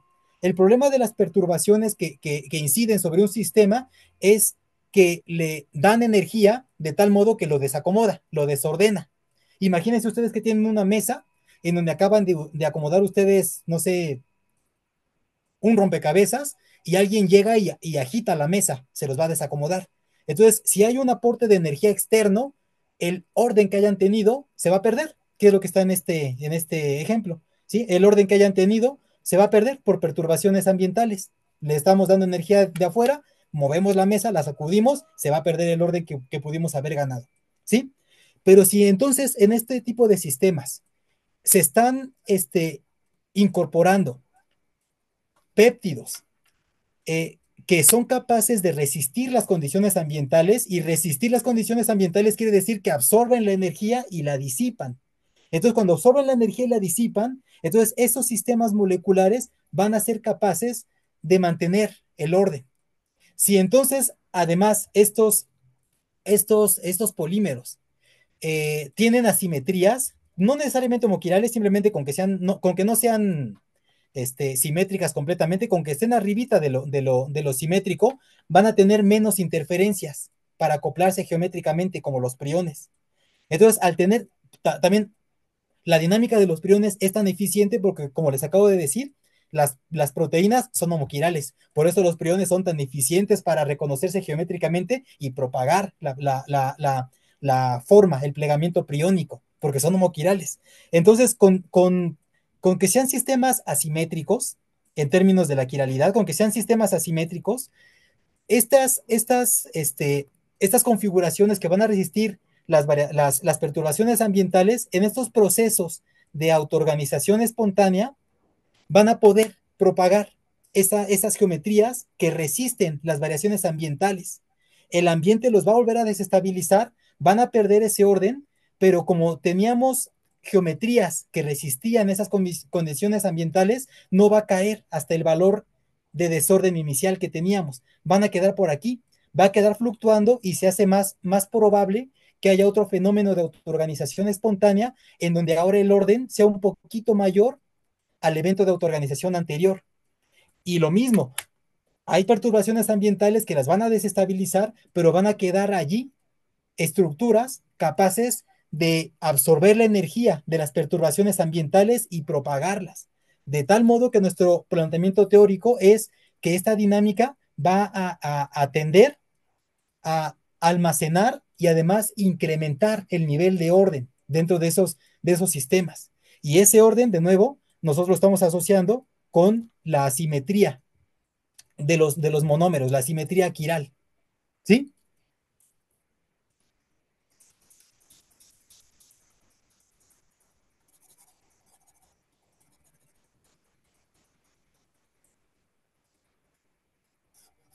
Y por lo tanto, en un artículo del 2021 con el profesor Miramontes, eh, propusimos este esquema. Este artículo salió en Frontiers in Genetics en el 2021. Lo mismo, si alguien lo quiere revisar, pueden descargarlo, está de acceso libre también. En dado caso de que no lo encuentren o algo, me lo pueden pedir por correo electrónico o le escriben a la profesora Rosy o al profesor Lalo y ya ellos también se los puedo mandar y se los mandan si alguien lo quiere revisar. Aquí observen cómo si estamos poniendo el esquema, ¿no? El esquema de bifurcación en donde se gana orden, se pierde orden. Como les decía, el que nos va a importar es este. Este de acá pues va a tender al desorden, se desensambla y ya todo sigue normal. El que nos importa es el que está aquí arriba. Precisamente el que está aquí arriba, vamos a tener poblaciones de péptidos que van a estar respondiendo o que van a tener geometrías distintas. Cada una de estas geometrías distintas, por lo tanto, van a correlacionar a ciertos parámetros ambientales. Entonces, estas geometrías van a empezar por acoplamiento geométrico, van a empezar a formar ciertas especies de particiones, grupos, agruparse en estas geometrías. Entonces, si estos sistemas prebióticos están en un ambiente, que está aquí abajo, está en un ambiente altamente cambiante, el modelo del mundo del RNA necesita de ambientes estables para que precisamente no haya muchos cambios y la información que se pueda adquirir no se pierda. Aquí lo que nosotros necesitamos es que haya cambios abruptos y muchos, porque eso quiere decir que mientras más cambios haya, esta población de diferentes conformaciones, de diferentes geometrías, va a ser grande. Mientras mayores cambios haya, mayores geometrías que van a estar correlacionando con esos parámetros ambientales va a haber. Entonces, mientras más tengamos estos sistemas prebióticos ante estas condiciones ambientales, algunos van a ser estables, por ejemplo, en este momento. Otros van a ser estables, por ejemplo, aquí en este otro momento de las variaciones ambientales. Otros van a ser estables, supongamos, en este momento, ¿sí? De tal modo que los sistemas prebióticos, mientras más diversidad de configuraciones estables vayan teniendo, van a ser capaces de mantener su orden interno a lo largo del tiempo ante las fluctuaciones ambientales. De tal modo que eso nos va a empezar a inducir dentro del sistema el flujo de geometrías, el flujo de geometrías.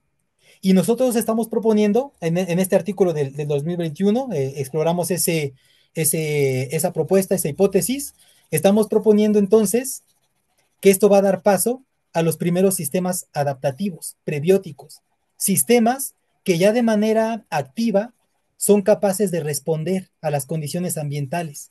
Van a responder de manera activa a las condiciones ambientales porque en la periferia se van a empezar a exponer las estructuras que son capaces de absorber la energía de las perturbaciones ambientales y disiparlas.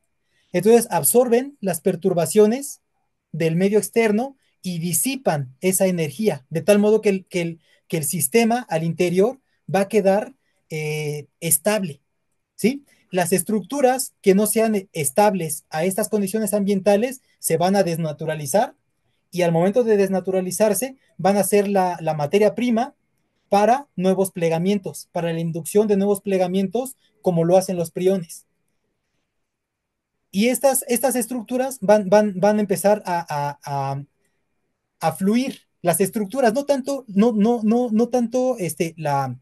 el péptido, sino su geometría. La geometría es la que empieza a propagarse, no el péptido. La geometría, el péptido puede a lo mejor desnaturalizarse, pero la geometría es la que empieza a propagarse. Esta geometría entonces comienza a propagarse del núcleo del sistema, que era estable ante otras condiciones. Ahora ya cambió, supongamos que esta geometría era estable a cierto tiempo, digamos tiempo i, al tiempo i. En otro momento, supongamos el tiempo i más otra cosa, más j, tiempo i más j, ahora esta geometría ya no es estable. Ahora la geometría estable es esta. Entonces, esta geometría se desnaturaliza, se abre, pierde su plegamiento y ahora las que van a ser estables son estas. Comienza a propagarse esa geometría en la superficie del sistema prebiótico. Si en algún otro momento, supongamos ti más no sé, otra cosa. Bueno, bueno a ver, que regresáramos a T más J más otra cosa, pero resulta ser que esto es igual a esta de acá, ¿no? Son las mismas condiciones en general, son las mismas condiciones en general. Pues ahora entonces estas geometrías ya no son estables. Ahora las que son estables son estas que ya habíamos rayado. Entonces, estas ahora se van a desnaturalizar y estos plegamientos son los que van a utilizar estas nuevas péptidos desnaturalizados, los van a utilizar para inducir este cambio conformacional que va a empezar otra vez a quedar en la superficie del sistema prebiótico, absorbiendo la energía de las perturbaciones y disipándola. Eso va a dar paso a los primeros sistemas eh, anticipativos, adaptativos. Aquí está, los primeros sistemas anticipativos. se van a poder anticipar. ¿Cómo es que se van a anticipar? Ah, pues porque adentro del sistema, vamos a tener ya estructuras que fueron estables ante ciertas condiciones ambientales. Cuando esas condiciones ambientales se repitan, ya tenemos esas estructuras, ya tenemos esa experiencia. Sí, lo que decíamos, lo que el profesor mencionaba hace rato, de que uno sabe que está lloviendo porque ya has visto llover, ya te has mojado, ya conoces, ¿sí? Entonces, como el sistema ya ha pasado por esas condiciones ambientales y adquirió plegamientos estables a ellas, cuando las condiciones ambientales vuelvan a ser similares, a repetirse en manera, en términos ideales, ¿no? Cuando vuelvan a repetirse, ya tiene la experiencia, ya tiene esta geometría que puede volverse a propagar hacia la periferia y proteger las estructuras que no son estables, pero que son estables a otros momentos, en otros tiempos. Y por eso el orden se puede mantener e incluso puede aumentar, como el esquema de hace rato. Y esos serían los primeros sistemas anticipativos, como está aquí en este esquema. Sería una propiedad emergente, por ejemplo, ¿no? Este comportamiento adaptativo sería una propiedad emergente. Entonces, ya para finalizar, todo andamiaje teórico que estamos desarrollando tiene, obviamente, como referencia estas definiciones. Esta primera es la definición, hay varias definiciones de vida. Estoy poniendo estas dos. La que a mí me gusta un poco más, como dice Lalo, por lo que yo investigo, que es la quiralidad, es la segunda, pero la primera, como les menciono, es considerada de hecho, se le conoce como la definición de la NASA, de la vida. Porque cuando mandan expediciones a buscar vida en otros planetas, en la Luna, Marte o en algún otro planeta, lo que buscan es esto que está aquí, un sistema químico autosostenible capaz de evolucionar por el mecanismo darwiniano. Mecanismo darwiniano quiere decir que hay diversidad en una población y hay algo que los está seleccionando. No toda esa diversidad va a perpetuarse en el tiempo, solamente una parte que va a ser seleccionada. Ya dentro de la teoría darwiniana, esa selección se le llama selección natural. Pero como estamos hablando de sistemas que todavía no están vivos, pues todavía no podríamos o abusaríamos del término de selección natural. Entonces, llamémosle nada más selección, que hay un debate todavía, ¿no? Pero bueno, hay diversidad, selección. Como les acabo de mencionar, hay diversidad de plegamientos, hay algunos que son estables, otros que no. Entonces, este modelo que estamos nosotros proponiendo, argumentamos también que cumple esa definición. Es un sistema químico, péptidos, autosostenible, se pueden estar propagando las geometrías, capaz de evolucionar por el mecanismo darwiniano, es decir, las geometrías, obviamente este plegamiento de geometrías no va a ser exacto, no es exactamente la misma geometría, va a haber variaciones de formas. Y entonces, si no logran absorber y disipar la energía de las perturbaciones ambientales, se va a terminar saliendo, ¿no? de nuestro modelo y por lo tanto hay un mecanismo de selección. Y la otra definición de vida, que les digo tiene que ver con la quiralidad biológica, es esta que da un estadounidense en el 2009, que se apellida Carroll, James Carroll. Él precisamente trabaja con la teoría de información de Shannon, él calcula la entropía de Shannon en polímeros, y lo que hace es suponer que estos polímeros, si ustedes ven, este es un péptido, estos son residuos de aminoácidos y estos son los grupos funcionales. Si ustedes ven, todos los grupos funcionales están orientados a este lado de la cadena. Todos estos son aminoácidos izquierdos, L-aminoácidos, ¿sí? Si nosotros tuviéramos una cadena, por ejemplo, este aminoácido, en lugar de ser L, fuera D, entonces esta cadena estaría para acá. Y lo que hizo Shannon fue simplemente simular qué sucedería si una partícula, por ejemplo el ribosoma, y eso fuera no péptido, sino RNA, qué sucede si un ribosoma está recorriendo esta cadena. En esta posición tiene información de qué aminoácido es. En esta posición vuelve a tener información. En esta otra posición vuelve a tener información. Pero si tuviéramos un sitio en donde la quiralidad es opuesta, si este aminoácido fuera de aminoácido, entonces aquí, esta partícula, si fuera el ribosoma en un RNA, no tendría información, no sabe qué hay acá. De nuevo, aquí sí sabe, acá sí sabe y acá sí sabe, pero aquí no. Entonces lo que hace Shannon es concluir que precisamente la información en los sistemas biológicos, él no le llama a este un sistema de información, curiosamente, a pesar de que trabaja con péptidos. Pero bueno, él lo que argumenta es que la información fluye de manera óptima en polímeros homoquirales. Conforme se va perdiendo esta asimetría, entonces se va perdiendo también la información. Y por eso Carroll propone esta definición de vida, que vida es todo aquello capaz de autorreproducir un ambiente homoquiral y lo relaciona con la información. ¿Sí?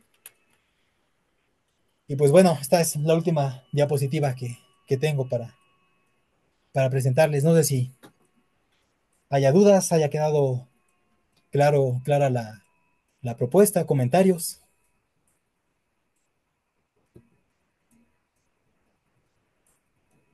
Gracias, doctor. Doctor Samuel. Yo le había escrito en el chat del doctor dos cosas mientras estaba hablando. Sí. No sé, para no interrumpirlo, lo hice. Pero por mi parte, le agradezco, es una charla, conferencia, es brutal de actualizar mucho conocimiento, sobre todo los que trabajamos con la información más allá de la genética para llevarla a la clínica y ponerla justamente en torno a lo que es el trabajo hoy en día, de lo que es la medicina personalizada de precisión. O sea, para mí me sirve brutal todo lo que he recibido hoy día, así que muchas gracias. Sí, ¿no? Y sí, estoy viendo ahorita la pregunta, y sí, precisamente, justo eso es lo curioso, ¿no? Que se tienen un montón de evidencias donde uno dice, es que sí, esto es información, precisamente los gradientes morfogénicos, la célula se está guiando por una información, además espacial, en donde está más concentrado ese morfógeno. Entonces, esto también es un sistema de información explícita. Claro. Sí, de hecho yo en esto de que estoy trabajando bastante con la medicina de precisión, porque es una batalla muy grande sacar de la cabeza que secuenciar genética lo es todo para predecir, pronosticar e incluso anticipar tratamientos. Es decir, la personalización no va por ese lado, sino que va más por el tipo de información que utilicemos para identificar tipos de señales que el organismo difunde a través de lo que llamamos también síntomas. Es decir, como atractores extraños que pueden acontecer en un sistema como la biología humana, tiene mucho que ver esa variedad de conceptos de información que manejemos. Y de hecho yo estoy trabajando mucho con la biosemiótica, pero yendo un poquito más allá de ver cómo se trabaja la holosemiótica, porque no es solamente señales ni signos biológicos, son muchos otros. De hecho, en la medicina personalizada hay muchos signos que tienen que ver con la cultura, que es una especie de naturaleza artificial, por decirlo así, en cuando se van construyendo mucha información a partir de signos que ya no son propiamente ni químicos, ni físicos, ni biológicos, sino que son, y yo me he atrevido incluso a incorporar los sistemas de creencia y sistema espiritual, ¿ya? Que tienen mucho que ver con cómo vive una persona una enfermedad. Y en este sentido, todo lo que tú has expuesto da mucha validez en que no es la determinación genética como información lo que... Porque a mí, yo comprendo que el origen de la vida lo tenemos que ver en cómo aliviamos muchas cosas de lo que ya tenemos, que es vida. Es decir, y en ese sentido sirve mucho llevar a la clínica este tipo de información. Sí, Así sí, que sí. gracias. Sí, no, gracias. ¿Alguien más? Lalo. Ah, Sí, sí, si acaso nada más comentar, yo de la biosimiética, por ejemplo, no soy experto, pero he platicado un par de veces con compañeros, colegas que tratan ese asunto de la biosimétrica, y sí, me parece que esta propuesta, la biosimétrica no está muy lejos, ¿no? De hecho, la biosimétrica justo depende de esto que les mencionaba, ¿no? Que es el universo de interpretación, ¿no? El contexto en el cual va a tener sentido esa información, ¿no? Como dice el profesor Samuel. Gracias, Hugo. Esa, por favor. Bueno, me pareció muy interesante el tema que trataran en este seminario y bueno, había escuchado algo acerca de como el origen de las proteínas y como el debate que existe entre cuáles eran como los primeros aminoácidos y estos fueron la unión de monómeros o dímeros y cómo es que todos estos conjuntos forman la diversidad que conocemos actualmente de proteínas. Muy interesante. Sí, gracias por estar. Grecia fue alumna mía de la facultad. Pero sí, esa es otra línea de investigación, ¿no? Y va a depender mucho del modelo que uno está buscando. Por ejemplo, el mismo Crick tiene un artículo después de esto del dogma central de la biología molecular. El mismo Crick tiene varios artículos en donde se da la tarea de investigar cómo se origina el código genético, que ya ese es otro, ¿no? Una vez teniendo ya un sistema vivo, cómo se desarrolla el código genético, ¿no? Ya hay varias teorías para tratar de explicar esto del código genético. El código genético es esto de cada tres bases nitrogenadas, codifican para un aminoácido. Entonces, eso quiere decir que hubo un conjunto de aminoácidos inicial y después fue incorporando otros para dar paso al código genético actual que conocemos, que el famoso es el código genético llamado universal, que cada vez se ve que no es tan universal, hay alternativos, pero esa es otra línea de investigación, Grecia, y es importante. Dentro de la hipótesis que nosotros estamos presentando, precisamente un siguiente paso es ese. ¿Cuáles serían los primeros aminoácidos? Que la intuición da a que son los más sencillos. También no hablé mucho de esto, y si les llama la atención, igual un artículo de divulgación en una revista del Sinvestab, del Politécnico, que la revista se llama Avance y Perspectiva. En esta revista de Avance y Perspectiva publicamos un artículo que tiene que ver con los meteoritos.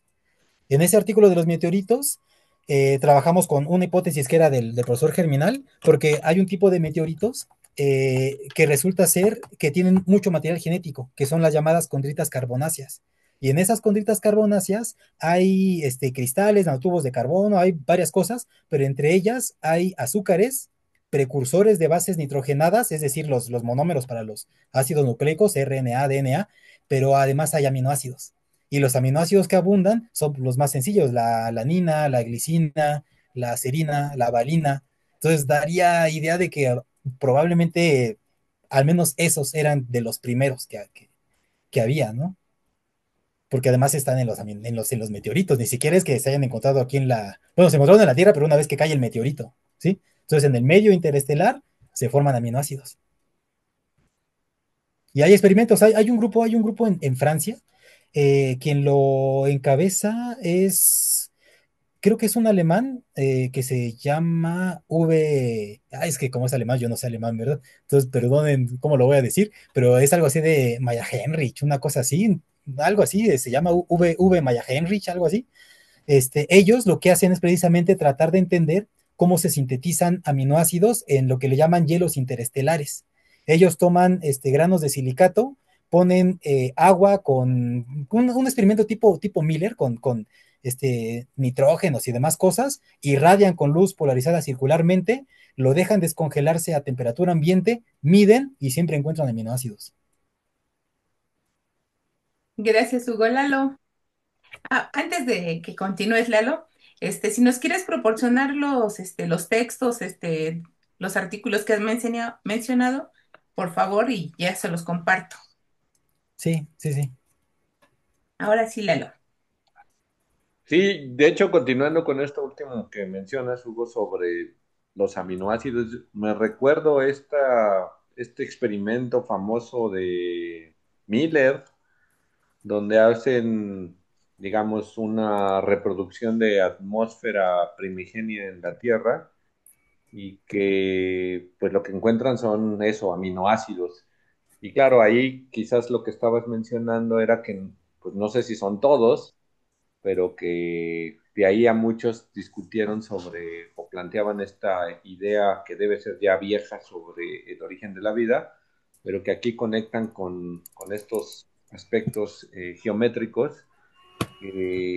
Bueno, quizás la parte que a mí me queda como más interesante es pensarlo como información geométrica, previamente, incluso lo que mencionas de esta búsqueda de Crick, de Francis Crick, que además mencionabas dos cosas que me parecieron también como detalles, detalles formativos. Watson tenía la formación más bien en biología y Crick su primera formación es en física y yo no sé si eso tiene una relevancia para la manera en que lo están pensando y el cuidado que tiene Crick en el artículo que mencionas del 58, ¿no? Porque pues parece decir con ciertos cuidados que antes de plantear el dogma, lo que después se convirtió en algo muy, muy socorrido, el dogma central de la biología molecular, y que después ya muchos no tienen ese cuidado y lo toman como algo ya dado y entonces genera asimismo una serie de cuestiones anquilosadas. Y del otro lado, cuando mencionas el artículo de Straman, que menciona a Thomas Kuhn, la obra de Thomas Kuhn es del año 62 y parece que están haciendo una especie de homenaje 35 años después del libro de Thomas Kuhn, donde menciona una posible revolución kuhniana posterior en términos de lo que él llama de los paradigmas y la ciencia normal, porque yo no he leído el artículo, pero me parece que al menos por el título está diciendo que la ciencia normal en la biología molecular es algo que ya está, no sé si petrificado, está como congelado, justo el dogma central, y lo que él está planteando es, diría Kuhn, una anomalía, una cosa distinta, no sé hasta dónde vaya la ruptura, porque además de ahí a la fecha el artículo, si veo bien, es del 97, de ahí a la fecha ya son casi 30 años, y entonces uno podría decir, oye, en 30 años tendrían que haber muchas más otras cosas como para pensar que sí hay una ruptura de ese paradigma. Y bueno, esos eran mis dos comentarios sobre todo lo que has dicho, ¿no? Sí, sí, sí, sí, sí. Gracias, gracias. No, gracias a ti, Hugo, que me pareció muy, muy interesante como para seguirle a los artículos que nos están compartiendo en el chat, Sí. seguirle la pista. Gracias, Hugo. Sí, no, pues gracias, gracias a ustedes, gracias a todos, todos, todas. Ahí yo me mandé un enlace a un trabajo que están haciendo el grupo de Plan en Alemania, que es bastante interesante desde el origen y lo he puesto ahí, si les interesa. Sí, sí, está bien, sí, sí. Gracias, doctor. Pues, ¿algún otro comentario, pregunta, duda? Si no la hay, entonces, pues, muchas gracias, Hugo. De verdad que me sorprendes con tanta información y la forma en que la difundes, la manejas, que sí nos dejas picados como para seguir más. No, pues gracias. Pues muchas gracias. Nos veríamos en 15 días con la presentación del doctor Alberto Lifshitz. Nos vemos ahí, que Sí, estén bien. muchas gracias. Les mando Gracias. la grabación en un rato. Muchas gracias, Arta, y que tengan un buen día. Nos Gracias, vemos, que estén doctor. bien. Cuídense.